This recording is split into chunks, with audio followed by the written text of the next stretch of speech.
ചെന്നൈയിൽ രജനീകാന്തിനെ കണ്ടു. ചെന്നൈ പോയത് ഇപ്പം അങ്ങോട്ട് ഡിസ്ക്ലോസ് ചെയ്യാനായിട്ടില്ല. എല്ലാ കാര്യം തുറന്നു പറയല്ലോ. നമ്മുടെ രാഷ്ട്രീയ മൂവ്മെൻറ്റിൻ്റെ ഭാഗമായിട്ട് തന്നെ പോയതാണ്. അതിൽ ഉത്തരവാദിത്തപ്പെട്ട കുറേ ആളുകളെ കണ്ടിട്ടുണ്ട്, കാര്യങ്ങൾ സംസാരിച്ചിട്ടുണ്ട്.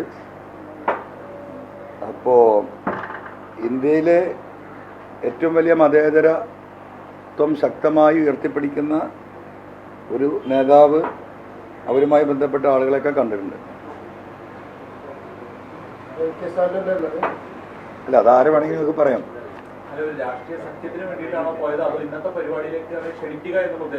അല്ല, നമ്മുടെ ഒരു സ്ട്രാറ്റജിയെക്കുറിച്ച്, ഈ നമ്മളുണ്ടാക്കാൻ പോകുന്ന ഈ സംവിധാനത്തെക്കുറിച്ച് പറയാനും അതുമായി നമ്മൾ ചില ആളുകളെയൊക്കെ ബന്ധപ്പെടുന്നുണ്ട്, അതുമായി സഹകരിച്ചു പോകാൻ. ഈ ഒരു ആംഗിളിൽ പ്രവർത്തിക്കുന്ന ഈ ഒരു ചിന്താഗതിയില്ല. മെയിൻ ആയിട്ട് എന്ന് പറയുന്നത് സെക്യുലർ സിസ്റ്റത്തോടൊപ്പം ഇന്ന് രാജ്യം നേരിടുന്ന ഏറ്റവും വലിയ വിഷയം അതാണ്.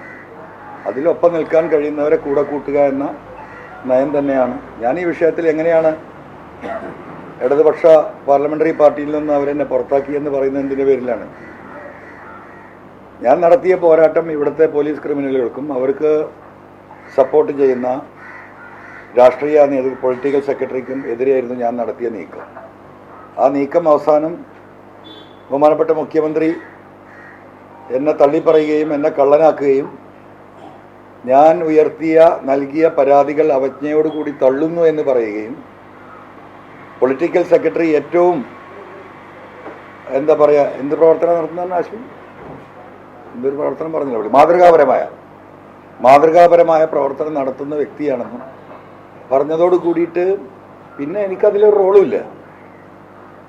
ഇപ്പോൾ എന്നെ പുറത്താക്കിയെന്ന് പറയുന്നു, പക്ഷേ പാർലമെൻ്ററി പാർട്ടിയിൽ നിന്ന് എന്നെ പുറത്താക്കിയതായിട്ടുള്ള ഒരു ഒഫീഷ്യൽ ഇൻറ്റിമേഷനും എനിക്ക് കിട്ടിയിട്ടില്ല. അപ്പോൾ അങ്ങനെ ഒരു സാഹചര്യം വരുമ്പോൾ സ്വാഭാവികമായിട്ടും ഞാൻ കേരളത്തിലെ ജനങ്ങളോട് പറഞ്ഞ ഈ വിഷയങ്ങൾ, ആ വിഷയങ്ങൾ ഉയർത്തിപ്പിടിച്ച് മുന്നോട്ട് പോകാൻ കഴിയുന്ന പൊളിറ്റിക്കൽ സപ്പോർട്ട് നൽകുന്ന എല്ലാവരെയും ഈ സോഷ്യൽ മൂവ്മെൻറ്റിൻ്റെ ഭാഗമായിട്ട് നമ്മൾ സഹകരിപ്പിക്കും. ഇപ്പോൾ ഇന്നലെ DGP നടത്തിയ അന്വേഷണത്തിൻ്റെ റിപ്പോർട്ട് കൊടുത്തു എന്നാണ് പറയുന്നത്. അപ്പോൾ നിങ്ങളെല്ലാവരും കാത്തിരിക്കുന്നത് ADGP അജിത് കുമാറിനെ ആ സ്ഥാനത്ത് നിന്ന് മാറ്റാൻ വേണ്ടിയിട്ടാണ്. ഒരു കാര്യമില്ല. ഞാനതാണ് കഴിഞ്ഞ 10-20 ദിവസമായി ആവർത്തിച്ച് പറയുന്നത്. ഒരു നമ്മൾ ഓണത്തിനൊക്കെ കസാരക്കളിയുണ്ട്. ആ കസാരക്കളിക്ക് വിധേയനാക്കേണ്ട ഒരു വ്യക്തിയല്ല ഈ പറയുന്ന അജിത് കുമാർ. അദ്ദേഹത്തെ പോലീസ് ഹെഡ്ക്വാർട്ടേഴ്സിൽ നിന്ന് പുറത്താക്കണം, സസ്പെൻഡ് ചെയ്യണം. സസ്പെൻഷന് വിധേയമാക്കിയിട്ട് വേണം അദ്ദേഹത്തിനെ കുറിച്ച് ഇനിയുള്ള ഫർദർ അന്വേഷണം നടത്താൻ. ഈ പറയുന്ന പൂരം കലക്കിയതിൽ അദ്ദേഹത്തിൻ്റെ അടുത്ത് വീഴ്ച വന്നിട്ടുണ്ട് എന്ന 3 അക്ഷരത്തിൽ അത് അവസാനിക്കേണ്ടതല്ല. എന്തിനാ വീഴ്ച വരുത്തി, അത് പർപ്പസ്ഫുള്ളി ആണ് നമുക്കറിയാം. അന്വേഷണ സംഘം അത് അന്വേഷിക്കേണ്ടതുണ്ട്. അപ്പോൾ അതൊരു ഭാഗം നിൽക്കുകയാണ്. അതിൽ തന്നെ അദ്ദേഹത്തെ സസ്പെൻഡ് ചെയ്യണം. രണ്ടാമത്തെ ഏറ്റവും പ്രബലമായ തെളിവ് ഞാൻ കൊടുത്തത് ADGP അജിത് കുമാറിൻ്റെ സ്വത്ത് സമ്പാദനയാണ്. അത് ഡോക്യുമെന്റഡ് ആണ്. ആ ഡോക്യുമെന്റ് ആ ടേബിളിൽ കിടക്കെ 35 ലക്ഷത്തിന് വാങ്ങിയ ഒരു ഫ്ലാറ്റ് 10 ദിവസം കൊണ്ട് 65 ലക്ഷത്തിന്, അതും പൂർണ്ണമായും കള്ളപ്പണം. വാങ്ങുന്നത് കള്ളപ്പണം കൊടുത്ത്, വിൽക്കുമ്പോൾ വാങ്ങുന്നതും കള്ളപ്പണം കൊടുത്ത്. അപ്പോൾ 2 കള്ളപ്പണ ഇടപാടുകൾ. ഇങ്ങനെ ഒരു രജിസ്റ്റർ ഓഫീസിൽ എങ്ങനെ ഒരു രജിസ്ട്രേഷൻ നടക്കും? ആ രജിസ്ട്രാറെ ഭയപ്പെടുത്തിയിട്ട് തന്നെയാണ് ചെയ്തിരിക്കുന്നത്. 100 രൂപ ഒഫീഷ്യലായിട്ട് ആ ട്രാൻസാക്ഷനിലില്ല. ഇതിലപ്പുറമുള്ളൊരു തെളിവിന് എന്താ വേണ്ടത് സസ്പെൻഡ് ചെയ്യാൻ? അപ്പോൾ ഇതെല്ലാം നാടകമാണ്. അപ്പോൾ ആ വിഷയങ്ങൾ മുഴുവൻ കേരളത്തിലെ ജനതയുടെ മുന്നിൽ നിൽക്കുകയാണ്. പിന്നീട് ഞാൻ പറഞ്ഞിട്ടുള്ള കാര്യങ്ങൾ അത് റിപ്പീറ്റ് ചെയ്യുന്നില്ല. ഞാൻ ഒറ്റ കാര്യത്തിൽ കോൺസെൻട്രേറ്റ് നിൽക്കുന്നു. ADGP അജിത് കുമാറിനെ സസ്പെൻഡ് ചെയ്യാൻ ഞാൻ ഈ ഉന്നയിച്ച കാര്യങ്ങൾ മാത്രം മതി. പക്ഷെ എന്താണ്, ഇപ്പോഴും കെട്ടിപ്പിടിച്ചിരിക്കുകയാണല്ലോ, കെട്ടിപ്പിടിച്ചിരിക്കുകയാണ്. ഒരു നിലക്കും കൈവിടില്ല. ആർക്ക് കൊടുക്കുന്ന മെസ്സേജാണിത്? അപ്പം അതാണ് ഈ നെക്സസ്, ഞാൻ ഈ പറയുന്ന നെക്സസ്. പൊളിറ്റിക്കൽ സെക്രട്ടറി, മുഖ്യമന്ത്രി, പൊളിറ്റിക്കൽ സെക്രട്ടറി, ADGP അജിത് കുമാറിൻ്റെ താഴേക്കുള്ള മലപ്പുറം SP മാരായിരുന്ന ശശിധരൻ, ഈ പറയുന്ന സുജിത് ദാസ് തുടങ്ങി ഒട്ടനവധി ആളുകൾ. അന്വേഷണം ഇതുവരെ എവിടെ എത്തിയിട്ടില്ല. ഞാൻ പറഞ്ഞു, ഞാൻ കൊടുത്ത മൊഴി മിനിഞ്ഞാന്നാണ് വിജിലൻസ് വരുന്നത്. അപ്പോൾ ഇത്രയും കേരളത്തിലെ പബ്ലിക്കിനെ പച്ചയായി പറ്റിക്കുന്ന, വഞ്ചിക്കുന്ന, വിഡ്ഢികളാക്കുന്ന ഒരു സംവിധാനത്തിലൂടെ ആ റിപ്പോർട്ട് എന്നെ സംബന്ധിച്ച് ഞാൻ ആദ്യം പറഞ്ഞതുപോലെ 2024 ഏറ്റവും വലിയ തമാശയാണ്. അതാണ് ആ വിഷയത്തെക്കുറിച്ച് പറയാനുള്ളത്. അല്ല, രാഷ്ട്രീയ പാർട്ടിയായി പ്രഖ്യാപിക്കാനുള്ള ടെക്നിക്കലായിട്ടുള്ള ചില പ്രശ്നങ്ങളുണ്ട്. അത് നിയമവിദഗ്ധരുമായി നമ്മൾ പഠിച്ചുകൊണ്ടിരിക്കുന്നു. പിന്നെ ഒരു പാർട്ടി അതിൻ്റെ രജിസ്ട്രേഷൻ, അതിൻ്റെ ഫോർമാലിറ്റീസ്, അതുമായി ബന്ധപ്പെട്ട വിഷയങ്ങളുണ്ട്. കുറേ ടെക്നിക്കൽ റീസൺസ് ഉണ്ട്. അപ്പം അതിൻ്റെ ഒരു ഫ്ലോയിൽ നടക്കും. നമ്മളിപ്പോൾ ഞാൻ ഉയർത്തിയ ഈ വിഷയം, നാട് അഭിമുഖീകരിക്കുന്ന ഈ പ്രതിസന്ധികൾ, അതുപോലെ നമ്മൾ അഡ്രസ്സ് ചെയ്യപ്പെടേണ്ട ഒട്ടനവധി വിഷയങ്ങളുണ്ട്. ഈ നെക്സസ്മായി ഒരു കാലത്തും അഡ്രസ്സ് ചെയ്യപ്പെടാതെ പോയിട്ടുള്ള ചില വിഷയങ്ങൾ അത് പൊതുസമൂഹത്തിലേക്ക് ഉന്നയിക്കുകയാണ്. അതിൻ്റെ ഒരു നയ വിശദീകരണ കരട് ഇന്നത്തെ യോഗത്തിൽ കേരളത്തിലെ ജനങ്ങൾക്ക് മുമ്പ് വെക്കാനാണ് ഉദ്ദേശിക്കുന്നത്. അതിൽ ചില കാര്യങ്ങളുണ്ട്. നിങ്ങളുടെ ചോദ്യങ്ങൾ ചോദിച്ചതിന് ശേഷം നമുക്ക് അതിലേക്ക് കിടക്കാം.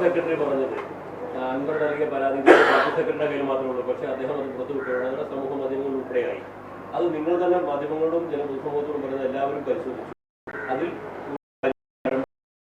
അതുകൊണ്ട് അത് ഗൗരിക്കേണ്ട കാര്യമില്ല. അതിൽ ശശിക്കെതിരായ ആരോപണത്തിന് ഒരു കാര്യവും പരിശോധിക്കേണ്ടതോ പരിഗണിക്കേണ്ടതോ ആയതില്ല എന്നുള്ളതാണ്.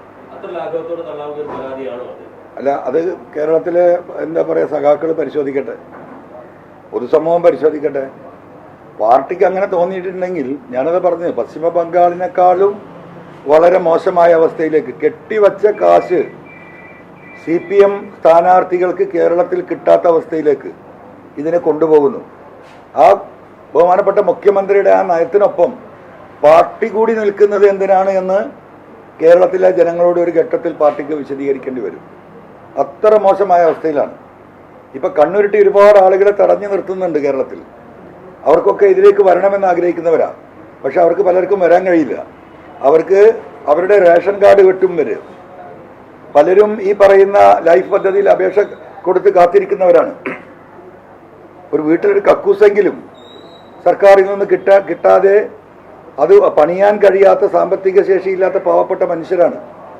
ഇത്തരത്തിൽ പാവപ്പെട്ട സഖാക്കളെയും പൊതുസമൂഹത്തെയും കണ്ണുരുട്ടി അവരവിടെ നിർത്തുന്നുണ്ട്.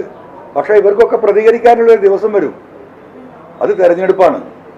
ആ തെരഞ്ഞെടുപ്പിൽ ഇന്ന് പാർട്ടി ഈ ഒരു കാര്യത്തിൽ ഒരു പുനർവിചിന്തനം നടത്തിയിട്ടില്ലെങ്കിൽ കേരളത്തിൽ കമ്മ്യൂണിസ്റ്റ് പാർട്ടിയുടെ അവസാനമാണ് എന്ന കാര്യത്തിൽ ഒരാൾക്കും തർക്കമുണ്ടാവില്ല. അതാണ് നമ്മൾ കണ്ടുകൊണ്ടിരിക്കുന്നത്.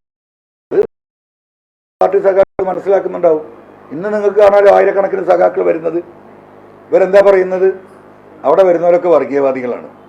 അപ്പം നിലമ്പൂരിൽ വന്ന 10,000-കണക്കിന് ആളുകൾ വർഗീയവാദികളാണ്. ഇന്ന് മഞ്ചേരിയിൽ വരാൻ പോകുന്ന 10,000-കണക്കിന് ആളുകൾ അപ്പം വർഗീയവാദികളാണ്. അതിന് ഉത്തരവും പാർട്ടി പറയേണ്ടി വരും. അങ്ങനെ ഇവരൊക്കെ വർഗീയവാദികളായിട്ടുണ്ടെങ്കിൽ എന്തുകൊണ്ട് ഇവർ വർഗീയവാദികളായി? ഇവരുടെയൊക്കെ മുൻ ചരിത്രം എന്താ പെട്ടെന്ന് ഇങ്ങനെ വർഗീയവാദികളാകാൻ കാരണം? അതിനും ഉത്തരം ഈ പറയുന്ന പാർട്ടി നേതൃത്വവും ഈ പറയുന്ന CM-ഉം പറയേണ്ടി വരും. അതാണ് ആ വിഷയത്തെക്കുറിച്ച് എനിക്ക് പറയാനുള്ളത്.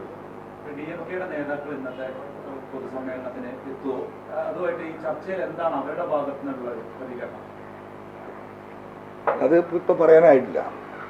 ഇന്ന് പരിപാടികൾ കാണാൻ, ഒബ്സർവ് ചെയ്യാൻ ഞാൻ ഈ പറഞ്ഞ നമ്മുടെ ഈ മതേതര സ്വഭാവമുള്ള ഉത്തരവാദിത്തപ്പെട്ടവരോടെ ഉണ്ടാവും.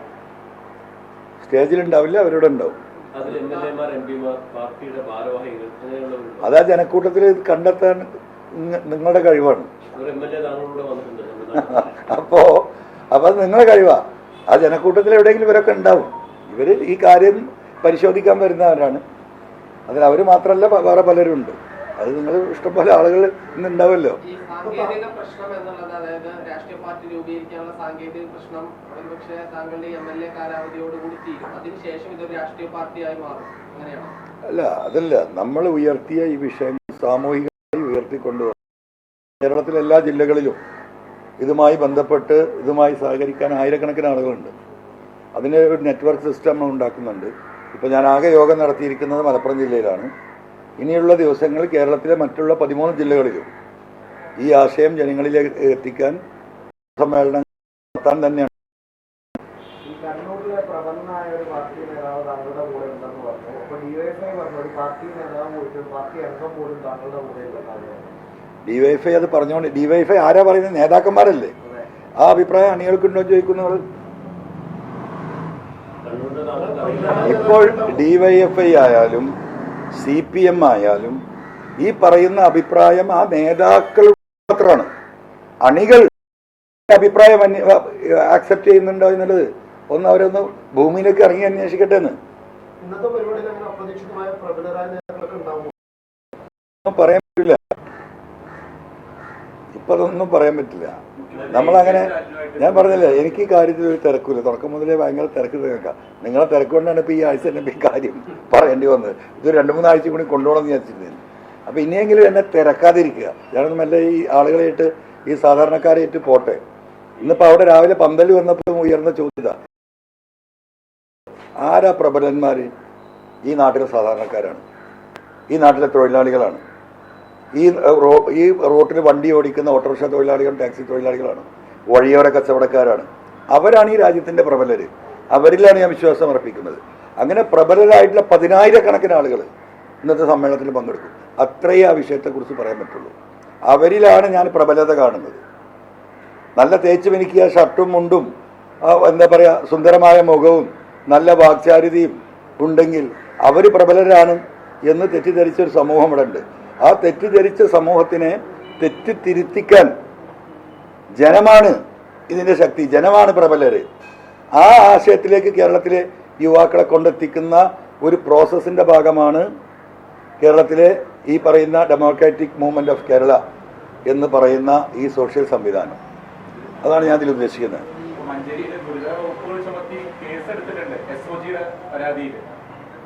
കേസ് ഇനിയും വരും. ആ വകുപ്പ് അത് ഉണ്ടാവുമല്ലോ. ADGP അജിത് കുമാർ സ്വർണം കടത്തിയാൽ വകുപ്പ് തന്നെ കേസ് തന്നെയല്ല. പൂരം കലക്കിയാൽ കേസില്ല. മനസ്സിലായോ?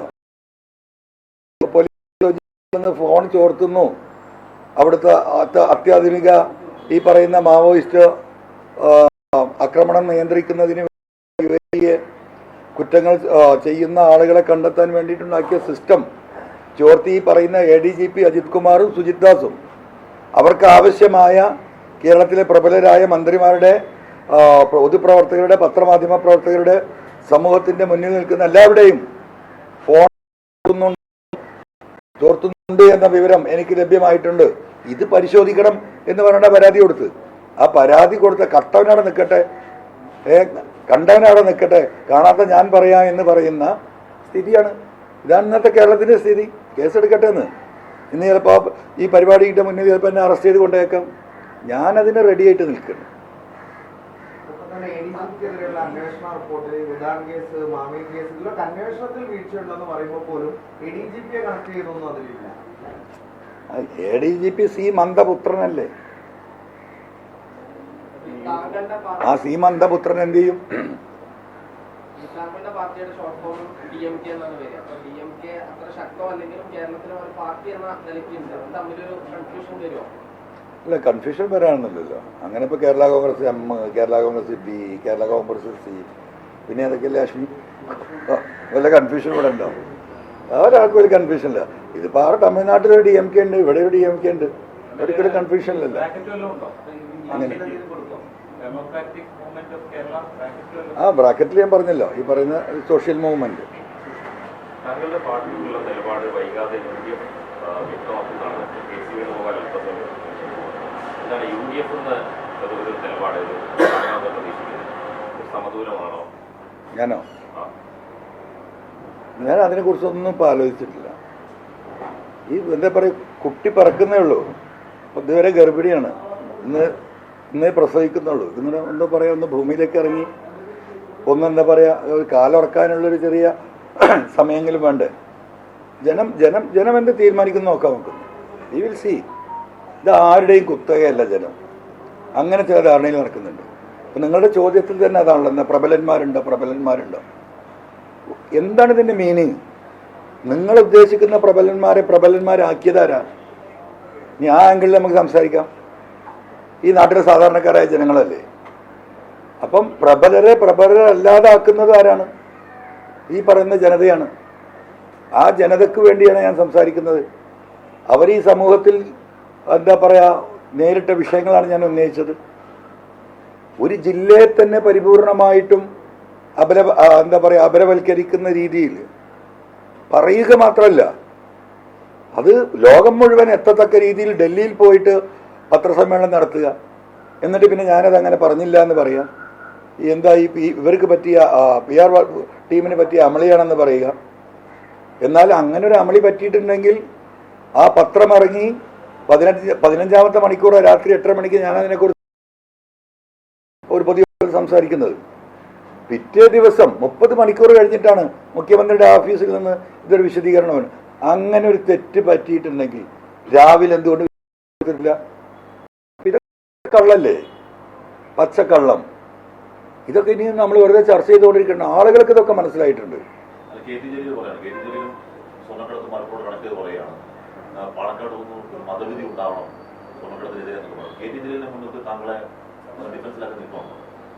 എന്നെ ഡിഫൻസിലാക്കാൻ ഒരാൾക്കും കഴിയില്ല.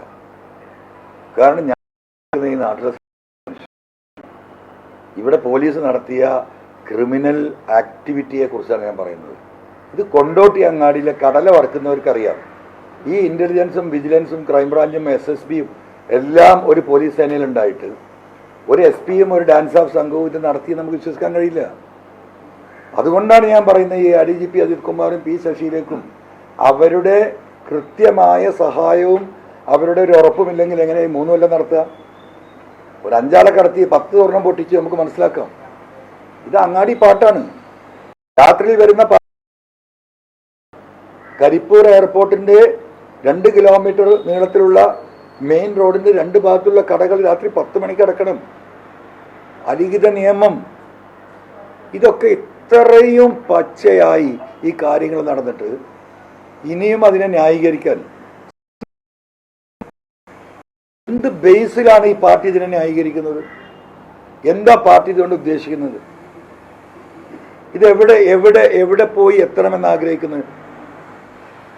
എനിക്ക് ശേഷം പ്രളയം എന്നതാണ് ചിലരുടെ ഉദ്ദേശമെങ്കിൽ യാതൊരു നിവൃത്തിയില്ല. അതിന് പാർട്ടി കൂടി അതിന് നിന്ന് കൊടുക്കുക എന്ന് പറയുമ്പോൾ അത് ഈ പാർട്ടിയിൽ പ്രതീക്ഷ അർപ്പിച്ച, ഈ സംവിധാനം എവിടെ നിലനിൽക്കണമെന്ന് ആഗ്രഹിച്ച കേരളത്തിലെ ഈ പറയുന്ന ലക്ഷോപലക്ഷം വരുന്ന സാധാരണക്കാരായ മനുഷ്യരുടെയും എന്താ പറയുക സഖാക്കളുടെയും അവർക്കൊരു ആശ്വാസമാണിത്. ആ മരമാണ് വെട്ടിക്കളയുന്നത്. അതായത് ഇന്നലെ മുഖ്യമന്ത്രി പറഞ്ഞതിലൊരു മുഖ്യമന്ത്രി നേരത്തെ പറഞ്ഞത് തന്നെയാണ് ജലീൽ മറ്റൊരു വിധത്തിൽ പറഞ്ഞത്. അത് പാണക്കാട് സ്വർണ്ണക്കടത്ത് നിയന്ത്രിക്കാൻ കഴിയുമെന്ന്.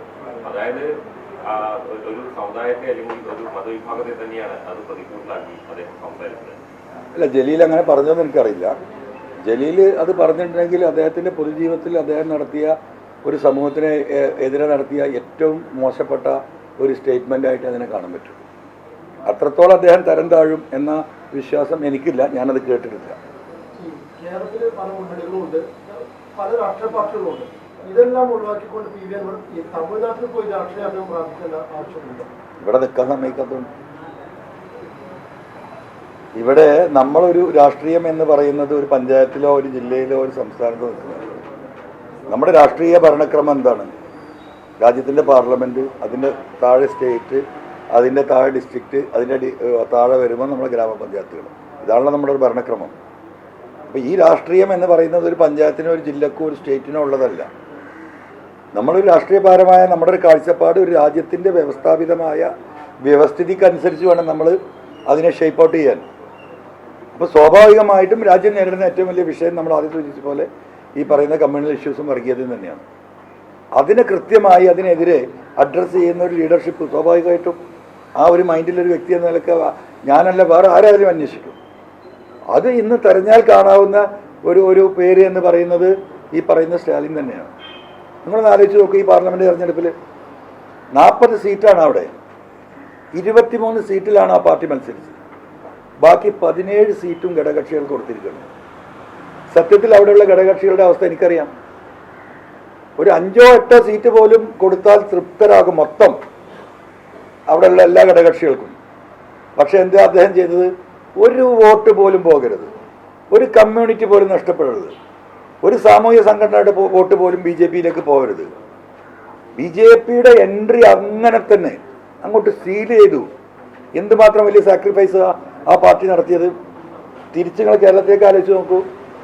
എന്ത് വില കൊടുത്തും ഇതുവരെ ഒരു രാഷ്ട്രീയ പാർലമെന്റിൽ ഒരു സീറ്റ് നേടാൻ കഴിയാത്ത ബി ജെ പിക്ക് ഒരു സീറ്റ് ഉണ്ടാക്കി കൊടുക്കാൻ, ഒരു രാഷ്ട്രീയ സംവിധാനത്തിൻ്റെ സമവാക്യങ്ങളെ തെറ്റിക്കാൻ ചില്ലറ താല്പര്യങ്ങൾക്ക് വേണ്ടി കേരളത്തിലെ തൃശ്ശൂർ പൂരം തന്നെ കലക്കി, അതിനൊരു ADGPയെ വിട്ട് അതിനു വേണ്ടിയുള്ള ഉദ്യോഗസ്ഥന്മാരെ അയച്ചത് കലക്കി അവർക്ക് സീറ്റ് ഉണ്ടാക്കി കൊടുക്കാൻ ആർക്ക് സാധിച്ചു? കേരളത്തിലെ CMന് സാധിച്ചു. ഒരു തർക്കവും ആർക്കില്ലല്ലോ. അപ്പോൾ അത് രണ്ടുമാണ് വ്യത്യാസം.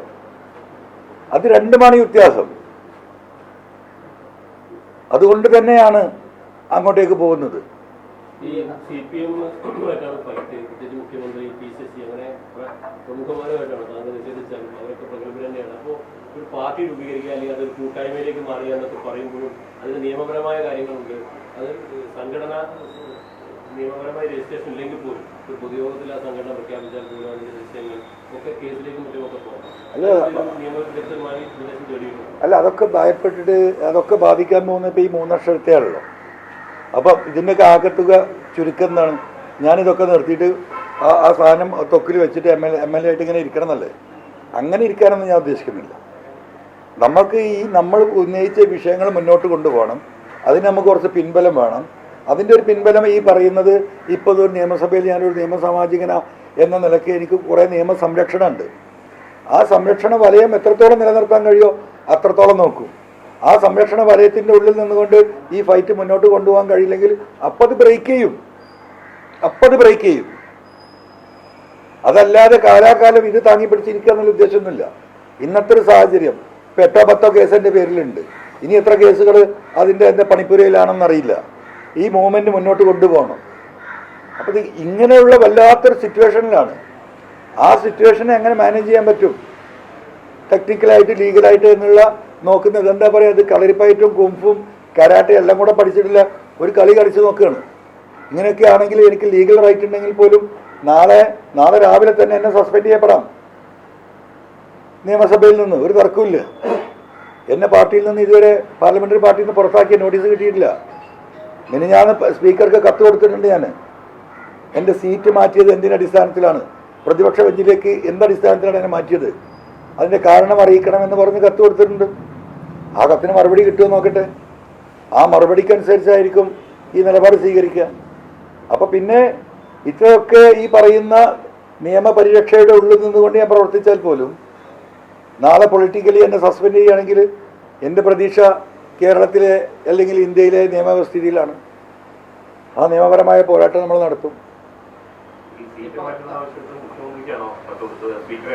സ്പീക്കർക്കാവും. അത് സ്പീക്കറാണ് എൻ്റെ കാര്യം. അറിയിച്ചിട്ടില്ല. എന്തിനു മാറ്റിയെന്നും അറിയിച്ചിട്ടില്ല.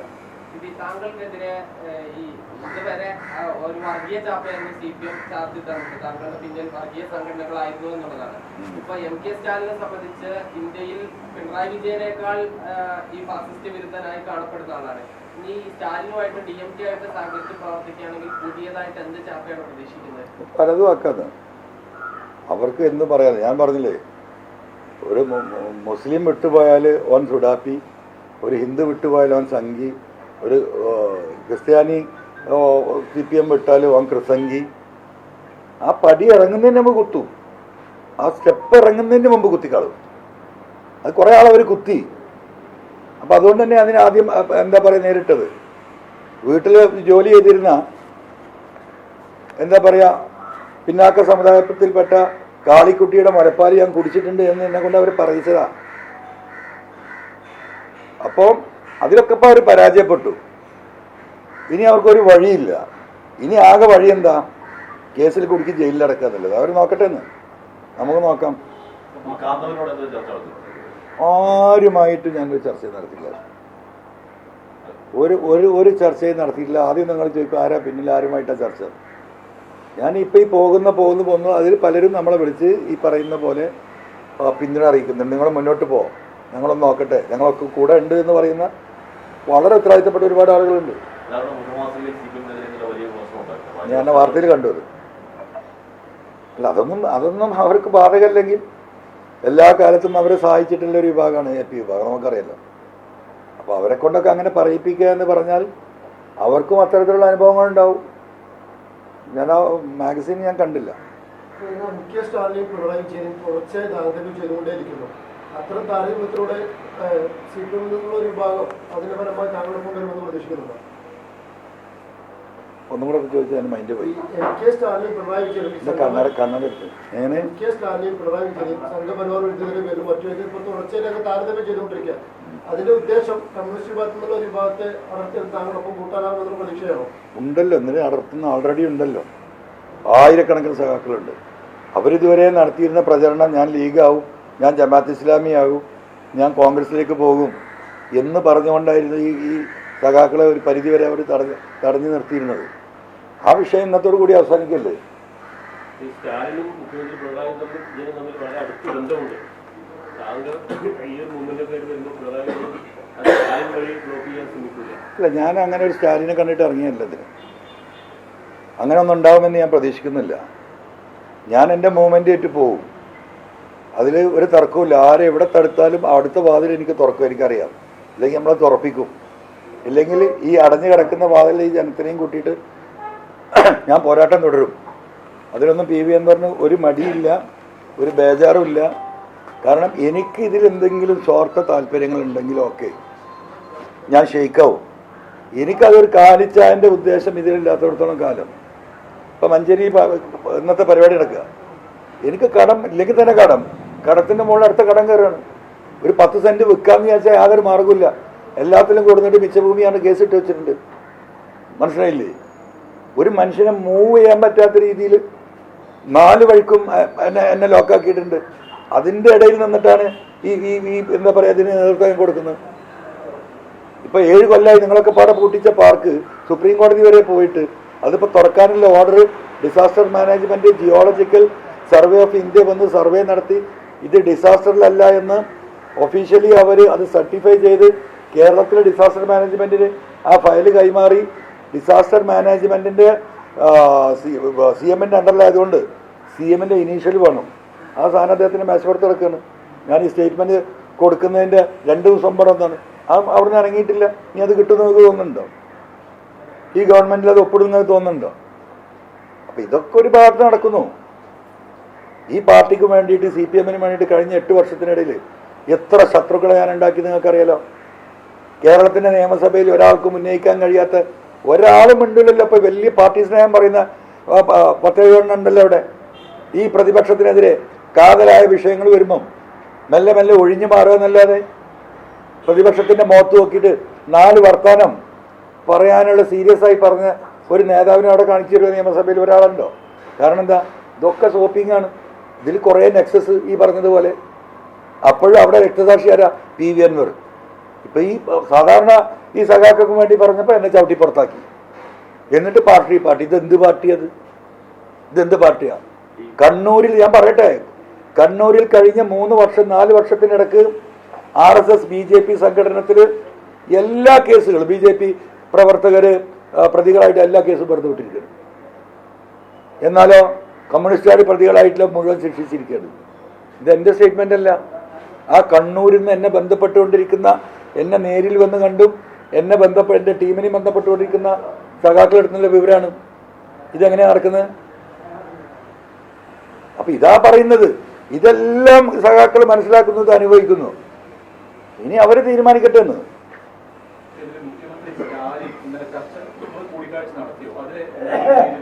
അല്ല പൊന്നു സുഹൃത്ത്, അതിപ്പോൾ കൂടുതൽ നമുക്ക് എക്സ്പ്ലെയിൻ ചെയ്യാൻ വയ്യ.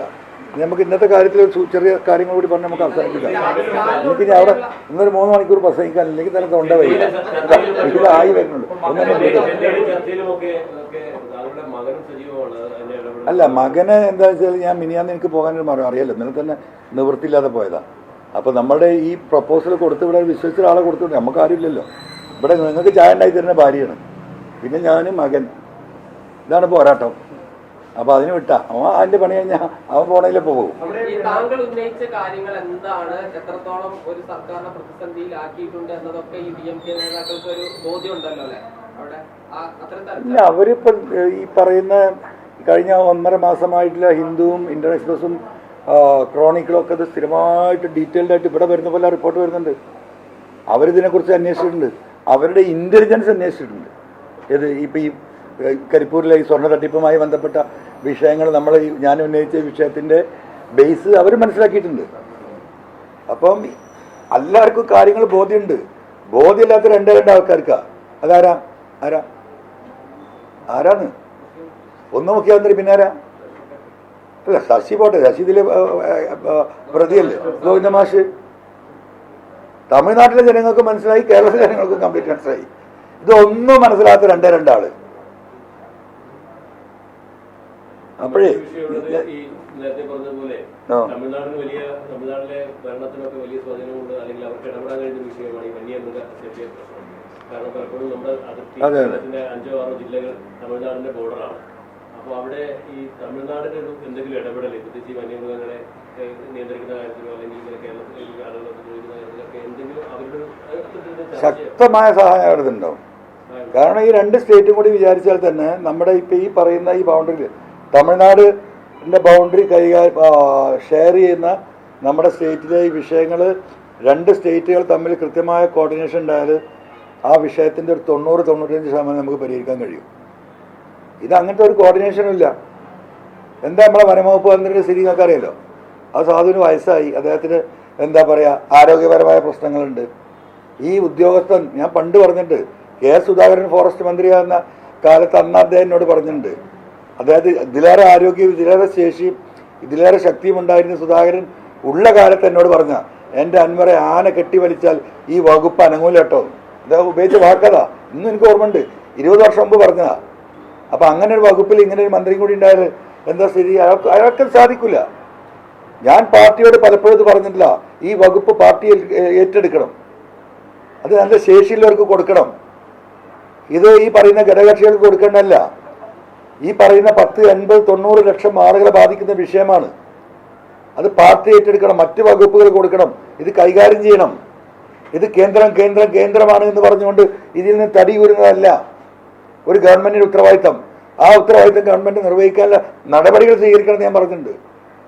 ഞാനിപ്പോൾ ഈ കഴിഞ്ഞ ആഴ്ച പ്രസംഗിച്ചതൊന്നുമല്ല, ഇതിനു മുമ്പ് അദാലത്ത് വെച്ചിരുന്നല്ലോ ഈ മലയോര മേഖലയിലെ എല്ലാ കോൺസ്റ്റിറ്റ്യുവൻസിയിലും. അന്ന് അബ്ദുറഹ്മാൻ മിനിസ്റ്ററും ഈ മിനിസ്റ്ററും ചീഫ് സെക്രട്ടറി അടക്കമുള്ളവർ ആ അദാലത്തിൽ പങ്കെടുത്ത കരടായിൽ. അന്ന് ഇതിലേറെ രൂക്ഷമായി ഞാൻ പ്രസംഗിച്ചിട്ടുണ്ട്. ഞാൻ ആദ്യമായിട്ട് പറയുന്നില്ല.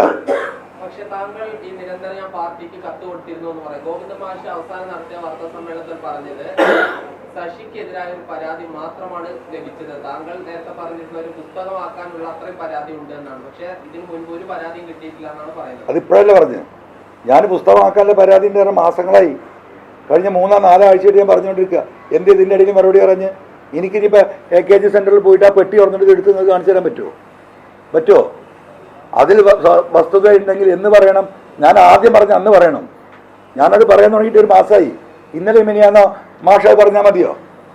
ഇങ്ങനെ കളവ് പറഞ്ഞിട്ട് ഇത് മൂടി വെക്കാൻ സാധിക്കുമോ? നേരത്തെ കൂടിയേരിയൊക്കെ ഉണ്ടാകുമ്പോൾ പാർട്ടി മുഖ്യമന്ത്രി അല്ലെങ്കിൽ പാർലമെന്ററി പാർട്ടിയിൽ ഇടപെട്ടെങ്കിൽ പോലും പാർട്ടി സെക്രട്ടറി, സംസ്ഥാന സെക്രട്ടറിക്കാരുടെ നിലപാടെടുക്കും ചില കാര്യങ്ങൾ. എന്തുകൊണ്ടാണ് ഗോവിന്ദന്മാർക്ക് അത്ര നിലപാടെടുക്കാത്തത്? അല്ല, ഇതിൽ 2-3 കാര്യങ്ങളുണ്ട്. 2-3 കാര്യങ്ങൾ ഞാൻ വിശദീകരിക്കാം. അതിൽ ഗോവിന്ദ മാഷ മാത്രം കുറ്റം പറയാൻ പറ്റില്ല. പിണറായി ഗവൺമെൻറ് അധികാരത്തിൽ വന്ന് എനിക്ക് തോന്നുന്ന ഒരു 1-1.5-2 വർഷം കഴിയുമ്പോഴാണ് ബിനീഷ് കൊടിയേരിൻ്റെ വിഷയം ഉണ്ടാവുന്നത്. ബിനീഷ് കൊടിയേരി അറസ്റ്റ് ചെയ്യപ്പെട്ടു, ബാംഗ്ലൂരിലേക്ക് കൊണ്ടുപോകപ്പെട്ടു, 1-1.5 വർഷം ജയിലില്ല. ഇന്നിപ്പോൾ ആ കേസ് തന്നെ ഇല്ല കേട്ടോ. അതും കൂടി നിങ്ങൾ മനസ്സിലാക്കണം. അദ്ദേഹത്തിനെ പറ്റി ഒരു കുറ്റമില്ല, എല്ലാം കോടതി തള്ളി. അങ്ങനെ 1.5 വർഷക്കാലത്തോളം അദ്ദേഹം ജയിലിലായപ്പോൾ എന്തായി? കൊടിയേരി സഖാവിനെ സംബന്ധിച്ച് അദ്ദേഹത്തിന് ഭയങ്കര മാനസിക സംഘർഷം ഉണ്ടാവും, സ്വാഭാവികമാണ്. എൻ്റെ മകൻ ഇപ്പം അതുപോലെ, ഞാനൊരു പൊതുരംഗത്ത് നിൽക്കുമ്പോൾ എൻ്റെ മകൻ അതുപോലത്തെ ഒരു കേസിൽപ്പെട്ട എനിക്ക് മാനസിക സംഘർഷം ഉണ്ടാവും. അങ്ങനെ ഒരു ഘട്ടത്തിൽ അദ്ദേഹം ഒഴിഞ്ഞു. ആ ഒഴിയുന്നത് വരെയുള്ള കാലഘട്ടം സത്യത്തിൽ അദ്ദേഹം ഭയങ്കര ഡെസ്പായിരുന്നു. പ്രത്യേകിച്ചൊരു കാര്യത്തിൽ ഇടപെടാത്തൊരു മാനസികാവസ്ഥയിൽ അദ്ദേഹത്തിനുണ്ടായിരുന്നു. അത് കഴിഞ്ഞ് അപ്പോഴേക്ക് അദ്ദേഹത്തിന് അസുഖം വന്നു. അത് കുറേ കാലം നീണ്ടു നിന്നു. അപ്പം കുറച്ചു കാലം സെക്രട്ടറിഷിപ്പിൽ നിന്ന് അദ്ദേഹം മാറി നിൽക്കേണ്ടി വന്നു. എന്ന് പറഞ്ഞാൽ പാർട്ടിയുടെ ഡയറക്റ്റുള്ള ഇടപെടൽ ഈ ഗവൺമെന്റിലെ പ്രവർത്തനത്തിന് നിലച്ചിട്ട് ഈ 3 കൊല്ലമൊന്നുമല്ല. കോടിയേരി സഖാവ് മരിക്കുന്നതിൻ്റെ ഒരു 2-2.5 വർഷം മുമ്പ് തൊട്ട് എന്ന് പറഞ്ഞാൽ കഴിഞ്ഞ ഒരു 6 വർഷം ഏകദേശം പാർട്ടി സെക്രട്ടറിമാരുടെ ഇടപെടൽ ഈ ഗവൺമെന്റിൽ, പാർട്ടി സെക്രട്ടേറിയറ്റിന്റെ ഇടപെടൽ ഈ ഗവൺമെന്റിൽ ഉണ്ടായിട്ടില്ല. എല്ലാം നിയന്ത്രിച്ചത് CM തന്നെയാണ്. പാർട്ടിയും CM ഒന്നായ ഒരവസ്ഥാവിശേഷം വരുന്നത് അന്ന് തൊട്ടിട്ടാണ്. ബിനീഷിന്റെ അറസ്റ്റോട് തൊട്ടിട്ടാണ്. പിന്നെ അദ്ദേഹത്തിന് സുഖമില്ലാതാവുന്നു. അങ്ങനെ പരുവപ്പെട്ട ഒരവസ്ഥയിൽ പാർട്ടിയുടെ ഇടപെടലുകൾ പറ്റ ഒഴിവായ ഒരവസ്ഥയിലാണ് ഗോവിന്ദമാഷ് സെക്രട്ടറിയായിട്ട് വരുന്നത്. സ്വാഭാവികമായിട്ടും ഗോവിന്ദമാഷെ പോലെയുള്ള ആ ഒരു മിഡിൽ ലീഡേഴ്സിൻ്റെ ഇടയിൽ നിന്ന് അദ്ദേഹം വരുന്നത്. അദ്ദേഹത്തിൻ്റെ അതേ നിലവാരമുള്ള സെക്രട്ടറിമാരാകാവുന്ന പലരുണ്ടെന്ന് നിങ്ങൾക്കും നമുക്കും പാർട്ടിക്കാർക്കൊക്കെ അറിയാം. പക്ഷെ ഒരു കോംപ്രമൈസ് കാൻഡിഡേറ്റ് എന്ന നിലക്ക് ഗോവിന്ദമാഷ് സെക്രട്ടറി വരിക, അദ്ദേഹത്തിനും പാർട്ടിയെ നയിക്കാൻ ഈ വിഷയത്തിൽ ഗവൺമെന്റുമായി റിലേറ്റഡ് ആയ വിഷയത്തിൽ നോ, അത് പറ്റൂല എന്ന് പറയാൻ സാധിച്ചിട്ടില്ല. നമ്മളെ എന്താ പറയുക, അസംബ്ലിയിൽ വന്ന പല ബില്ലുകളും അതിന് തെളിവാണ്. അതൊക്കെ എടുത്തു പറയപ്പോൾ നമ്മൾ ഒരുപാട് വിശദീകരിക്കേണ്ടി വരും. അപ്പൊ പരിപൂർണമായിട്ടും സിംഗിൾ പേഴ്സൺ സെൻട്രലൈസ്ഡ് ഗവൺമെന്റും പാർട്ടിയാണ് കഴിഞ്ഞ 6 കൊല്ലം പോയത്. അതിന്റെ ദുരന്തമാണ് ഇപ്പൊ ഈ അനുഭവിച്ചുകൊണ്ടിരിക്കുന്നത്. ആ ക്ലച്ചസിൽ നിന്ന് ഈ പാർട്ടിക്ക് ഈ ഒരു ഘട്ടത്തിലെങ്കിലും, ഇതിപ്പോ ഈ ക്ലച്ചസിൽ നിന്ന് പാർട്ടിക്ക് എസ്കേപ്പ് ചെയ്യാവുന്ന, പുറത്തു കിടക്കാവുന്ന ഒരു സ്ഥാനം എന്തായിരുന്നു പാർട്ടി ചെയ്യേണ്ടിയിരുന്നത്? ഞാൻ ഉന്നയിച്ച വിഷയങ്ങൾ കാതലാന്ന് അവർ പറയുന്നുണ്ടല്ലോ, അന്വേഷണം നടക്കുന്നുണ്ടല്ലോ. ഇപ്പോഴാ കൊടുത്ത റിപ്പോർട്ടിൽ ഞാൻ ഉന്നയിച്ച എയർപോർട്ട് സ്വർണ്ണക്കള്ളക്കടത്തും റിദാൻ ബാസിൽ കേസും പൂരം കലക്കലും മാമി കേസിലും തെറ്റ് പറ്റിയിട്ടുണ്ട് എന്നാണല്ലോ പറയുന്നത്. അപ്പൊ പറഞ്ഞതിന്റെ അർത്ഥം എന്താ? അപ്പൊ എന്താ പാർട്ടി എടുക്കേണ്ട നിലപാട്? പാർട്ടിക്കൊരു നിലപാടിരിക്കുക. CM നിങ്ങളത് പറയരുത്, ഇവർ മാറി നിൽക്കട്ടെ, അന്വേഷണം നടക്കട്ടെ, നോ എന്ന് പറയാൻ ആർക്കെങ്കിലും ധൈര്യമുണ്ടോ? ഒരാൾക്കും ധൈര്യമില്ല. അപ്പം ഈ പറയുന്ന ഗോവിന്ദമാഷക്ക് മാത്രമല്ല, പാർട്ടി സെക്രട്ടേറിയറ്റിനും പാർട്ടി സ്റ്റേറ്റ് കമ്മിറ്റിക്കും ഈ പാർട്ടിയുടെ അടിത്തറ തകരുന്നതിന് അവർക്ക് ഉത്തരവാദിത്തമുണ്ട്. കമ്മ്യൂണിസ്റ്റ് പാർട്ടിയെ തകർത്ത നേതാക്കന്മാർ ഇന്ന് നാളെ അടുത്ത തലമുറ ചർച്ച ചെയ്യപ്പെടുന്ന നേതാക്കന്മാരുടെ പേരിലേക്ക് ഈ കണ്ടു കാണപ്പെട്ടവരുടെ പേരും കൂടി വരും. ഒരു CMന്റെ പേര് മാത്രമല്ല ഉണ്ടാവുക, അവിടത്തേക്ക് പാർട്ടി പോകുന്നത്. താൽക്കാലിക ചുമതല, അതിനുശേഷം അദ്ദേഹത്തെ മാറ്റേണ്ട സാഹചര്യം എന്താണെന്ന് അറിയില്ല. പക്ഷേ മാറ്റിയാണ് ഗോവിന്ദമാഷ് വരുന്നത്. അല്പം കൂടി CMനെ അടിമയാക്കാൻ പറ്റിയത് MV ഗോവിന്ദൻ തന്നെയാണ് എന്നൊരു നിഗമനത്തിലായിരിക്കും അദ്ദേഹത്തെ കൊണ്ടുവന്നത്. എനിക്കറിയില്ല, അതിനെക്കുറിച്ച് ഞാൻ പറയാനാണ്. I don't know that. എന്തായാലും ആകത്തുക റിസൾട്ട് ഞാൻ ഈ പറഞ്ഞത് കഴിഞ്ഞ ഒരു 6 വർഷമായിട്ട് കമ്മ്യൂണിസ്റ്റ് പാർട്ടിയുടെ ഒരു സിസ്റ്റത്തിന്റെ നേരെ വിപരീതമായിട്ടാണ് ഈ കാര്യങ്ങൾ മുഴുവൻ നടന്നിരുന്നത്. അതിന്റെ പരിണിത ഫലമാണ് ഇന്ന് ഈ പാർട്ടി നേരിടുന്നത്. ഈ ഒരു ഘട്ടത്തിലെങ്കിലും, ഈ ഘട്ടം കൂടി കഴിഞ്ഞു പോകണം കേട്ടോ. ഇത് എന്താ പറയാ, ഈ കാറ്റ് കൂടി കടന്നു പോയാൽ ഈ പാർട്ടിയെ തിരിച്ചു പിടിക്കാൻ കമ്മ്യൂണിസ്റ്റ് പാർട്ടിയിലെ മുഴുവൻ ആളുകളും തലകുത്തിയാൽ പോലും, തലകുത്തി നിന്നാലും നടക്കില്ല എന്ന് ഉറപ്പാണ്. അത് അവർ മനസ്സിലാക്കിയിട്ട്, നമ്മൾ ഈ ഇടതുപക്ഷ പ്രസ്ഥാനങ്ങൾ ഒരിക്കലും തകരരുതെന്ന് ആഗ്രഹിക്കുന്ന ഒരു വ്യക്തിയാണ് ഞാൻ. ഇപ്പോഴും ഞാൻ ആ പാർട്ടിയെ ഇതുവരെ തള്ളി പറഞ്ഞിട്ടില്ല, ആ പാർട്ടി സഖാക്കളെ ഇതുവരെ തള്ളി പറഞ്ഞിട്ടില്ല. എൻ്റെ കയ്യും കാലും വെട്ടുമെന്ന് പറഞ്ഞപ്പോഴും ഞാനതിനെ പ്രതികരിച്ചിട്ടില്ല.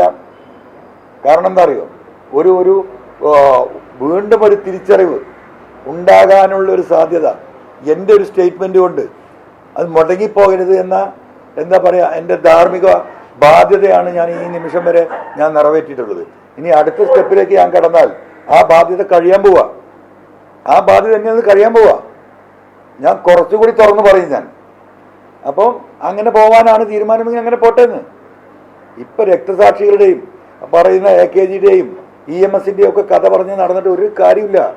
ആ രക്തസാക്ഷികളാക്കിയ ആളുകളെ കുറിച്ച്, അവരെ രക്തസാക്ഷിയാക്കിയവരെ മഹത്വവൽക്കരിക്കുന്ന നേതാക്കന്മാർ കമ്മ്യൂണിസ്റ്റ് പാർട്ടിയിൽ ഉയർന്നു വരികയാണ്. RSS ഏറ്റവും നല്ല വലിയ സംഘടനയാണ് എന്ന് സർട്ടിഫൈ ചെയ്യുന്നു കണ്ണൂരിൽ നിന്നുള്ള ചില നേതാക്കൾ. ആ കുടുംബങ്ങൾ എന്നെ ബന്ധപ്പെടുന്നുണ്ട്. ഈ നിലവാരത്തിലേക്ക് കമ്മ്യൂണിസ്റ്റ് പാർട്ടി പോകുന്നു. അവിടെയാണ് ഇതിന്റെ വിഷയം. ഈ കഴിഞ്ഞ 6 വർഷമായിട്ട് മുഖ്യമന്ത്രിയും പാർട്ടിയും എല്ലാം ഒന്നാണ്, മുഖ്യമന്ത്രി ഏകാധിപതിയായിരുന്നു എന്ന് പറഞ്ഞു. പക്ഷെ ഇതേ മുഖ്യമന്ത്രിയല്ലേ താങ്കൾ ഇത്ര കാലം പിതൃതുല്യനായി അവതരിപ്പിച്ചതും താങ്കളുടെ തന്നെ ഗോഡ് ഫാദറായി കൊണ്ടു നടന്നതും? 100%. ഇന്നലെ മിനിയാന്നോ നിങ്ങൾ ആരോ ഒരു ചോദ്യം ചോദിച്ചു, മുഖ്യമന്ത്രി വർഗീയവാദിയാണോ? ഞാൻ പറഞ്ഞല്ലോ, അദ്ദേഹം വർഗീയവാദിയാണ് എന്ന വിശ്വാസം എനിക്കില്ല, ഇപ്പോഴും എനിക്ക് ആ വിശ്വാസമില്ല. പക്ഷേ ഈ RSSന്, ഈ കേന്ദ്ര ഗവൺമെന്റിന് ഈ RSSന്റെ ആവശ്യങ്ങൾക്ക് ഒത്തു നിൽക്കേണ്ടി വന്ന ഒരു ഗതികേടിലാണ് പിണറായി വിജയൻ. അതാ കണ്ടത്. ആ കൊലച്ചതിയാണ് ഈ സമൂഹത്തോട് ചെയ്യുന്നത്. അത് തുറന്നു പറയണം അദ്ദേഹം, അല്ലെങ്കിൽ ആ സ്ഥാനത്ത് അദ്ദേഹം മാറണം. അതല്ല പറഞ്ഞത്, ഇതേ പലവട്ടം പറഞ്ഞതാണല്ലോ. എന്താണ് ഈ സ്വർണ്ണക്കള്ളക്കടത്ത്? ഈ സ്വർണ്ണക്കള്ളക്കടത്ത് ആരുമായി ബന്ധപ്പെട്ടതാണ്? എന്തുകൊണ്ടത് അന്വേഷിക്കാത്തത്? പി ശശിയെ വരെ ഞാൻ പറഞ്ഞല്ലോ, അവിടുന്ന് അങ്ങോട്ട് നിങ്ങൾ അന്വേഷിക്കുന്നത്. ഇനി അതും എൻ്റെ വായ കൊണ്ട് പറയണോ? നിങ്ങളാവുമ്പോൾ വായ കൊണ്ടൊന്നും മിണ്ടൂല. പത്രക്കാരായാൽ നിങ്ങൾക്കും നട്ടല് വേണം. നിങ്ങൾക്ക് ബോധ്യപ്പെട്ട കാര്യങ്ങൾ പറയാനുള്ള ത്രാണി നിങ്ങൾക്ക് വേണം. ഇതിപ്പോൾ എന്നെ കൊണ്ട് പറയിപ്പിക്കാൻ നടക്കുക. നിങ്ങൾ ഒരു ചോദ്യം തിരിച്ചു വെച്ചാൽ നിങ്ങൾക്ക് ആർക്കും ഉത്തരമില്ല. നിങ്ങൾക്കും നിങ്ങളുടേതായിട്ടുള്ള ബാധ്യതകളുണ്ട്. 4ാം തൂണാണ് നിങ്ങൾ, അത് മനസ്സിലാക്കണം. ആ 4ാം തൂണിന്റെ ഉത്തരവാദിത്തം എന്താ? നിങ്ങൾക്ക് പറയാൻ പറ്റാത്തത് പിന്നെ എന്നോട് ചോദിക്കുക. ഞാൻ പി ശശി മുഖ്യമന്ത്രിയുടെ ആഫീസ് വരെ കൊടുന്ന് നിർത്തിയല്ലോ. ഇനി അവിടുന്ന് അങ്ങോട്ട് നിങ്ങൾ പറയുന്നത് ഈ ടേം കഴിഞ്ഞാൽ സ്വാഭാവികമായി എല്ലാവരും മനസ്സിലാക്കുന്നത് പിണറായി വിജയൻ ഒഴിയുമെന്നാണ്. സംഘടനാ രീതിയാണ്. അതേ ഈ ടേം മുഴുവനാക്കൂല. അക്കോർഡിംഗ് ടു മീ ഈ ടേം അദ്ദേഹത്തിന് മുഴുവൻ മുഖ്യമന്ത്രിയായി തുടരാൻ കഴിയില്ല, അല്ലെങ്കിൽ മന്ത്രിസഭ തന്നെ ഉണ്ടാവില്ല. എഴുതി വെച്ചോ, ആശ്മി എഴുതിക്കോ. ഈ പോക്കാണെങ്കിൽ ഇടതുപക്ഷ ഗവൺമെന്റ് തന്നെ ഉണ്ടാവില്ല, അതിന് തർക്കമില്ല. ഒപ്പം സഹിച്ചു നിൽക്കുന്നതിന് പരിധി ഉണ്ടാവും. ഈ കണ്ടു കാണപ്പെട്ട MLA-മാർക്ക് ഒരു പരിധി കഴിഞ്ഞാൽ അത് പൊട്ടും. ഇപ്പം മിണ്ടാൻ ഭയപ്പെട്ട് വിഷമിച്ച് നിൽക്കുന്ന പലരുണ്ട്. ഇതെന്തെങ്കിലും ഒരു തീരുമാനം ആവട്ടെ വിചാരിച്ചിട്ട്. ഇനി ഒരു തീരുമാനമാവാതെ ഈ കോലത്തിലാണ് പോണെങ്കിൽ ഈ മന്ത്രിസഭ ഉണ്ടാവില്ല. നിങ്ങൾ എഴുതി വെച്ചോ. അവിടെ മുഖ്യമന്ത്രിയെ ഒരു രാഷ്ട്രീയ ഗോഡ് ഫാദർ ആയാണ് പിണറായി വിജയൻ വിശേഷിപ്പിച്ചത്. അവിടെ MK സ്റ്റാലിനെ റീപ്ലേസ് ചെയ്തുകൊണ്ട് ഒരു കൗണ്ടർ തന്നെയാണ് ഉദ്ദേശിച്ചത്. അതിലേക്കൊന്നും എത്തിയിട്ടില്ലല്ലോ. ഇപ്പോൾ രാഷ്ട്രീയത്തിൽ കിടക്കുന്നതല്ലേ. ഞാൻ പറഞ്ഞില്ല, ഞാനിപ്പോൾ ഈ പറയുന്ന ബഹുമാനപ്പെട്ട MK സ്റ്റാലിനെയും ഡിപ്പെൻഡ് ചെയ്തിട്ടൊന്നുമല്ല ഞാൻ നിൽക്കുന്നത്. ഞാൻ ഈ നാട്ടിലെ ജനങ്ങളെ ഡിപ്പെൻഡ് ചെയ്തിട്ടാണ് നിൽക്കുന്നത്. മനസ്സിലായില്ലേ? അപ്പോൾ ആ ജനങ്ങൾ ഉള്ളിടത്തോളം കാലം അതിനൊരു ആൾട്ടർനേറ്റീവ് ഞാൻ ഉണ്ടാക്കാൻ എനിക്ക് കഴിയും. ഈ മന്ത്രിസഭ ഉണ്ടാവില്ല, അല്ലെങ്കിൽ മുഖ്യമന്ത്രി ടേം പൂർത്തിയാകില്ല എന്ന് പറയുമ്പോൾ CPM-ലെ MLA-മാർക്കാണോ അസംതൃപ്തിയുള്ളത്, അതോ ഘടകകക്ഷി MLA-മാർക്ക് അസംതൃപ്തിയുണ്ടോ? അവരെ താങ്കളുമായി ഭരണകക്ഷിയിലെ എല്ലാ MLA-മാർക്കും അതൃപ്തിയുണ്ട്. മനസ്സിലായില്ലേ? എന്തപ്പോൾ CPI ഇപ്പോൾ നിലപാട് ഇപ്പോഴും ശക്തമാക്കാത്തത്? അവിടെ ഒരു നെക്സസ് ഉണ്ട് ആശ്മി, അവിടെ നെക്സസ് ഉണ്ട്. ആ നെക്സസ് ഒക്കെ ഇപ്പൊ പൊട്ടും. ഇതൊക്കെ ഇങ്ങനെ വരിഞ്ഞ് മുറുക്കി നിർത്തിയാലുണ്ടല്ലോ, ഇരുമ്പാണെങ്കിൽ പോലും അതിന്റെ ടെമ്പർ കൂടിയാൽ പൊട്ടിപ്പോകുന്ന കണ്ടിട്ടില്ലേ?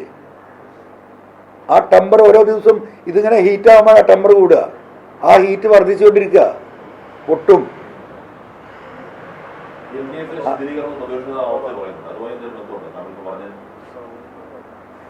അല്ല, ശിഥിലീകരിക്കപ്പെടുമല്ലോ ഈ രീതിയിലാണ് പോകുന്നെങ്കിൽ. സ്വാഭാവികമല്ലേ? ആർക്കും ഒരു ആത്മാഭിമാനം എന്ന് പറയുന്നത് ഏതൊരു മനുഷ്യനുള്ളതാണ്. അത് എത്ര ചെറിയവനാണെങ്കിലും അവൻ്റെ ആത്മാഭിമാനത്തിന് തൊടുമ്പോൾ അവൻ പ്രതികരിക്കും, എത്ര നിവൃത്തി കെട്ടവനാണെങ്കിലും. അപ്പോൾ യുദ്ധങ്ങളുടെ ചരിത്രം നമ്മൾ വായിക്കുമ്പോൾ കാണാം, ഈ അവസാനം ഈ പടയാളി പടപരിധി വീണ് അവനൊന്നും മാർഗമില്ല.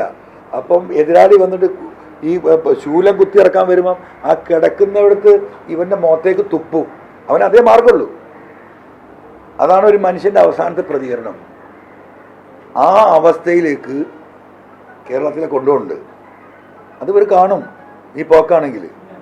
അത് അനുഭവിക്കാൻ പോകുന്നത് ഈ പാർട്ടി കെട്ടിപ്പടുത്ത ഈ രക്തസാക്ഷികളും ഈ സാധുക്കളാണ്.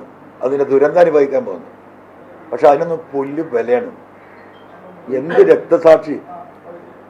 നിങ്ങൾ കണ്ണൂർ പോയിട്ട് സ്വകാര്യത്തിൽ കാര്യങ്ങൾ സംസാരിക്കുക സഖാക്കളോട്, അപ്പൊ നിങ്ങൾക്ക് മനസ്സിലാവും. മന്ത്രിസഭയിലെ മാറ്റം NCP അവരുടെ പാർട്ടി തീരുമാനിച്ചാൽ മന്ത്രിയെ മാറ്റാമെന്നാണ് മുഖ്യമന്ത്രി പറഞ്ഞത്. പക്ഷേ അത് പാർട്ടി കേന്ദ്രത്തിൽ തീരുമാനിക്കുകയും ഈ മന്ത്രിയും പാർട്ടി പ്രസിഡന്റും നിയുക്ത മന്ത്രിയാകാൻ പാർട്ടി തീരുമാനിച്ച ആളും കൂടി മുഖ്യമന്ത്രി പറയുന്നത് പിന്നീട് ആവാമെന്ന് പറഞ്ഞു മാറ്റുകയാണ്. അതായത് അത്തരത്തിൽ ഘടകകക്ഷികളുടെ കാര്യത്തിൽ പോലും അല്ലെങ്കിൽ മുഖ്യമന്ത്രിയാണോ അതൊക്കെ തീരുമാനിക്കുന്നത്? അതിൽ ആ MLA പറഞ്ഞു, താങ്കൾ പറഞ്ഞൊരു വാക്ക്, കാരണം ആത്മാഭിമാനം എന്തുകൊണ്ടാണ് എന്നെ മാറ്റി നിർത്തുന്നത് അറിയില്ല, പാർട്ടിയുടെ ആത്മാഭിമാനം സംരക്ഷിക്കേണ്ടതുണ്ട്. അത്തരത്തിൽ കുറേ ഘടകകക്ഷികളുണ്ടോ അല്ലെങ്കിൽ പാർട്ടിയിലെ സംതൃപ്തരുണ്ടോ? ഓരോരുത്തരുടെയും ആത്മാഭിമാനത്തിൻ്റെ അളവുകോലിന് വ്യത്യാസമുണ്ട്. ഓരോ മനുഷ്യരുടെയും ആത്മാഭിമാനത്തിൻ്റെ അളവുകോൽ നിശ്ചയിക്കുന്ന ആ വ്യക്തിയാണ്. ചിലത് കൂടി നിൽക്കും, ചിലത് കുറഞ്ഞു നിൽക്കും. എന്തായാലും ഒരു പൂജ്യത്തിലുണ്ടാവില്ല. അതാ ഞാൻ പറഞ്ഞ് ഈ പോരാളിയുടെ അവസാനത്തെ എന്താ പറയുക പ്രതികരണം നിലക്ക് ഈ എതിരാളിയെ നേർക്ക് എന്താ പറയുക അങ്ങനെ ഒരു പ്രതികരണം ഉണ്ടാകുന്നുണ്ട്. ആ പ്രതികരണം പോലും ഇല്ലാത്ത അവസ്ഥയിലേക്ക് ചിലരൊക്കെ മാറുന്നുണ്ടോ എന്നുള്ളൊരു സമൂഹം പരിശോധിക്കട്ടെ എന്ന്. എന്തിനീ അടിമത്തം? അപ്പൊ ഞാൻ ഈ പറയുന്നത് എന്താ, ഈ അടിമത്തത്തിന്റെ പ്രശ്നമുണ്ട്. ഇപ്പൊ ഇവിടുത്തെ റവന്യൂ വകുപ്പ് നിങ്ങളൊന്ന് പരിശോധിച്ച് നോക്ക്. ഞാൻ പുറത്ത് വരുന്നുണ്ട്, ഇത് പോലീസിലൊന്നും നിൽക്കൂല. കോടീശ്വരന്മാരായ വില്ലേജ് ഓഫീസർമാര്, കോടീശ്വരന്മാര്. ഒരു വില്ലേജ് ഓഫീസർ കോടീശ്വരനാണെങ്കിൽ അതിന്റെ മേലേക്ക് നിങ്ങളൊന്ന് അന്വേഷിച്ച് നോക്കൂ, എന്തായിരിക്കും സ്ഥിതി? ഇപ്പൊ പ്രശാന്തിനെ അറിയാലോ, പാങ്കടി കൂടി നാടല്ലേ എടക്കര.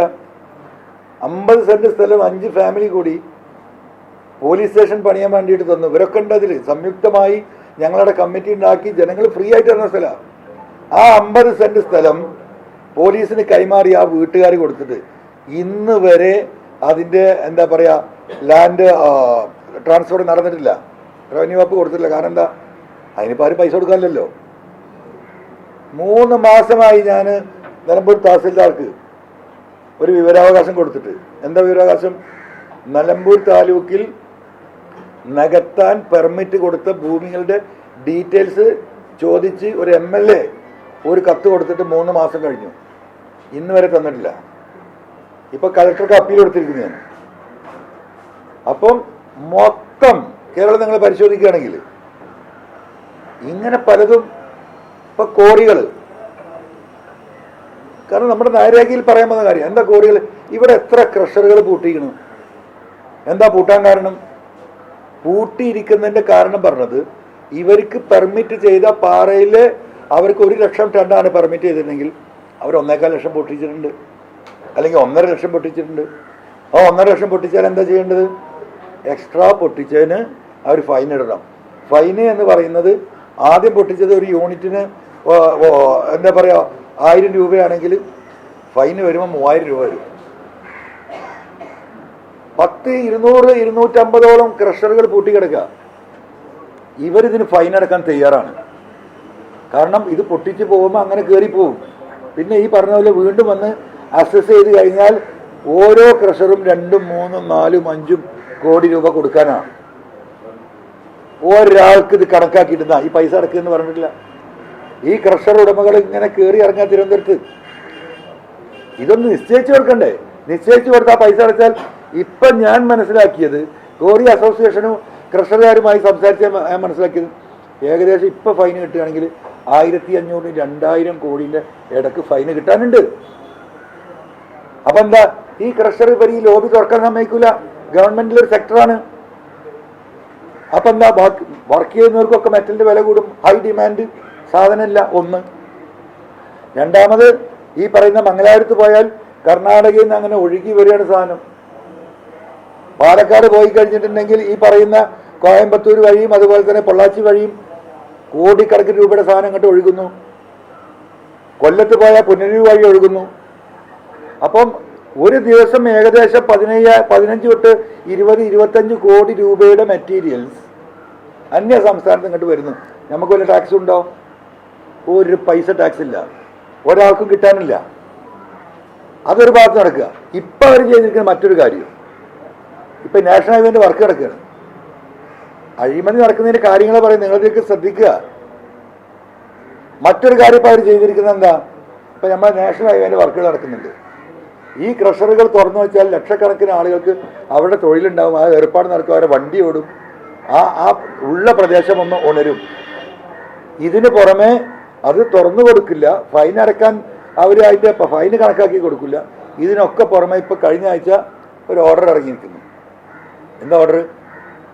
കേരളത്തിലെ എല്ലാ റവന്യൂ ഭൂമിയും ഈ കോൺട്രാക്ടർമാർക്ക് പൊട്ടിക്കാം. ഏത്? ഈ നാഷണൽ ഹൈവേയുടെ ആ ഓർഡർ ഞാൻ നിങ്ങൾക്ക് തരാം, എൻ്റെ ഫോണിലുണ്ട്. അപ്പം സർക്കാർ ഭൂമിയിൽ നിന്ന് നിങ്ങൾക്ക് ആവശ്യമില്ല പൊട്ടിച്ചെടുത്തോ. ഒരാളും ഈ ഓർഡർ കണ്ടിട്ടില്ല. ഇത് അണ്ടർഗ്രൗണ്ടാണ്, ജിയോളജിൻ്റെ പെർമിഷൻ ഒന്നും വേണ്ട.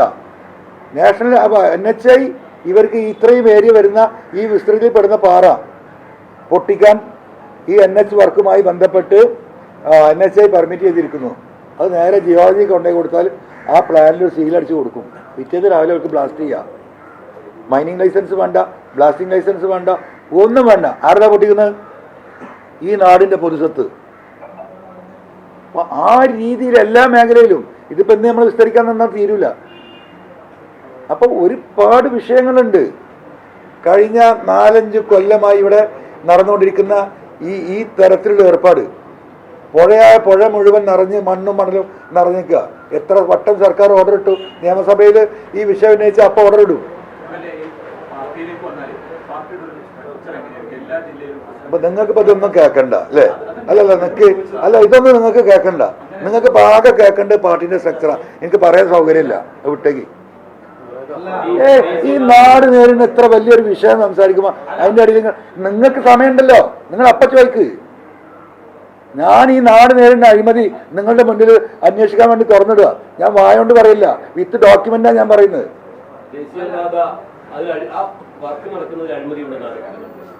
ഇതന്നെ അഴിമതിയല്ലേ പ്രശാന്ത്? അഴിമതി പല രൂപത്തിലല്ലേ? റവന്യൂ വകുപ്പ് അല്ലാതെ പാറ പൊട്ടിക്കണേ റവന്യൂ വകുപ്പ് അല്ലേ കൊടുക്കുന്നത്?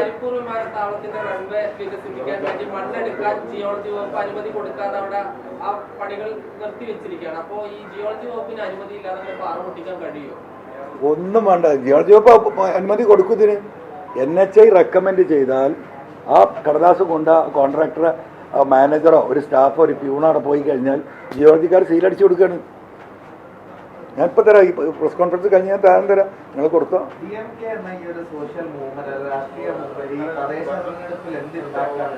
അത് വരട്ടെ മാഷേ, നമുക്കപ്പം നോക്കാന്ന്. നമ്മൾ ഈ വിഷയങ്ങളൊന്നും ജനങ്ങളിലേക്ക് എത്തട്ടെ, ജനങ്ങളിതൊന്നും ചർച്ച ചെയ്യട്ടെ. ഇതിപ്പോൾ സോഷ്യൽ മൂവ്മെന്റ് ആണല്ലോ, പൊളിറ്റിക്കലാകുമ്പോൾ നമുക്കപ്പം അതിനെ പറ്റി നോക്കാം. നിങ്ങൾ ബേജാറാവില്ലേ? നിങ്ങൾ ആരൊക്കെ ഈ പഞ്ചായത്തിൽ ആരൊക്കെ ജയിപ്പിച്ചു കൊടുക്കാറുണ്ട്, അവിടെ പ്രശ്നം ഉണ്ടാവുന്നില്ല ആരൊക്കെ, അത് നമ്മൾ അപ്പം ആരൊക്കെയാരുണ്ട്.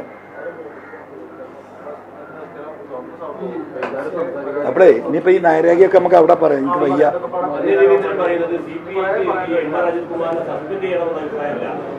എങ്ങനെ? ഒരു മിനിറ്റ്, നിങ്ങൾ മിണ്ടല്ലേ, നിങ്ങൾ അങ്ങനെ വേണ്ട പാടില്ലേ?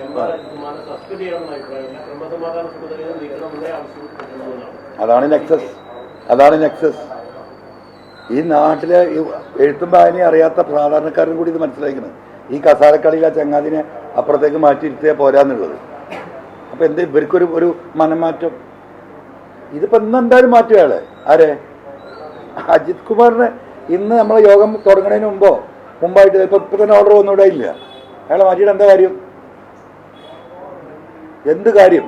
ഈ പറയുന്ന വിജിലൻസ്, ഈ പറയുന്ന SSB, ഈ പറയുന്ന ക്രൈംബ്രാഞ്ച്, ഈ പറയുന്ന സ്പെഷ്യൽ ബ്രാഞ്ച്, ഇതെല്ലാം നിയന്ത്രിക്കുന്നയാളല്ലേ ഈ അജിത് കുമാർ മൂക്കുന്ന ചൂള ഇടണ്ടെന്ന് പറഞ്ഞാൽ ചൂള ഇടാൻ ശേഷിയില്ല. ഏത് ADGP ആണ് ഇന്നുള്ളത്? ഇപ്പം എവിടെ ഗവൺമെൻറ് കുടുങ്ങി കിടക്കുന്നത്? ആ DGP എന്താ പറയുക, ഒന്ന് വരണത്തിൽ വെച്ച് കാണാൻ വെച്ചിട്ട് അദ്ദേഹത്തിൻ്റെ ബോധ്യങ്ങൾ കുറച്ച് സൂചിപ്പിച്ചിട്ടുണ്ട്. അവിടെയാണ് ഗവൺമെൻറ് കുടുങ്ങി കിടക്കുന്നത്. മുഖ്യമന്ത്രിയുടെ ഓഫീസ് എന്താ പ്രതീക്ഷിച്ചിരുന്നത്? അജിത് കുമാറിന് ഇതിൽ നേരിട്ടില്ല, പങ്കില്ല എന്ന് അയാൾ റിപ്പോർട്ട് കൊടുക്കുന്നു. കാരണം ഇത്ര സമ്മർദ്ദം ചെലുത്തല്ലേ? പത്രസമ്മേളനം മുഖ്യമന്ത്രി നേരിട്ട് പറയല്ലേ അജിത് കുമാർ പരിശുദ്ധനാണ്, ഒരടിസ്ഥാനമില്ല ഇതിനൊന്നും, അൻവർ വെറുതെ ഉന്നയിക്കുകയാണ്, അവജ്ഞയോടെ കൂടി തള്ളിക്കറിയാം എന്ന് പറയുമ്പം ഈ അന്വേഷണ ഉദ്യോഗസ്ഥൻ കൊടുക്കുന്ന റിപ്പോർട്ട് ഇങ്ങനെയാകുന്നതിന് മുഖ്യമന്ത്രി പ്രതീക്ഷിക്കുമോ?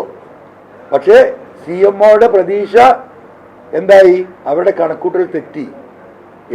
DGP അദ്ദേഹത്തിൻ്റെ ബോധ്യത്തിനനുസരിച്ച് അദ്ദേഹത്തിന് കിട്ടിയ ഇത്രയേ ഉള്ളൂ. അദ്ദേഹത്തിന് കിട്ടിയ തെളിവുകൾ ഇതാ, ഇത്ര തെളിവുകളുണ്ട്, അത് വേക്കി കിടക്കുക. ആ വക്കത്ത് കൂടെ അന്വേഷിച്ചിട്ട് DGP പറഞ്ഞു ഇയാളിതിൽ കുറ്റക്കാരനാണ്. അവിടെയാണ് ഇപ്പോൾ ഗവൺമെൻറ് പെട്ടിരിക്കണത് അക്കോർഡിംഗ് ടു മീ. അപ്പോൾ നമുക്ക് മഞ്ചേരി കാണാം. ലാൽ സലാം.